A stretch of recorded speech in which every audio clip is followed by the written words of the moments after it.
আমার পরিচিত লিস্টে অনেক লোক আছে, আমি জানি তারা ভালো মানুষ, কিন্তু প্রকৃতভাবে ওনারা রাজনীতি করে না, এটাও ঠিক আছে।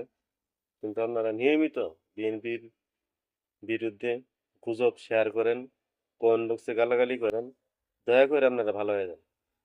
বিএনপি প্রশাসন ঢেলে সাজাচ্ছে, পরে কিন্তু ভাই আপনারা বিপদে পড়বেন। বাক স্বাধীনতা বলতে এই না আপনি মনে যা চা তো তাই বলবেন, এত স্বাধীনতা মনে করেন না। আপনার দাঁড়িপাল্লা করেন, নৌকা করেন, এটাও আপনার একটা ব্যক্তি স্বাধীনতা, এটাও ঠিক আছে। কিন্তু আপনি গুজব শেয়ার করবেন, কোন বক্সে সিনিয়র নেতাদের গালাগালি করবেন, তারেক রহমানের গালাগালি করবেন, মনে যা চা তাই করবেন, শান্তিতে থাকতে পারবেন না, দেখেন ফাঁসি যাবেন না। নিজের কর্মের দিক মনোযোগ দেন, এসব থেকে দূরে থাকেন, এই সবচাইতে ভালো হবো। এই দেশটা চালানি অনেক কঠিন, বিশেষ না হলেন তারা আপনার ভাই বেড়া।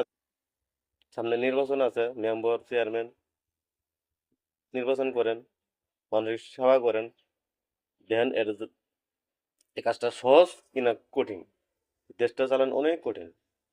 ঠিক আছে, এত আবেগী হেন না, ভালো থাকেন, ধন্যবাদ।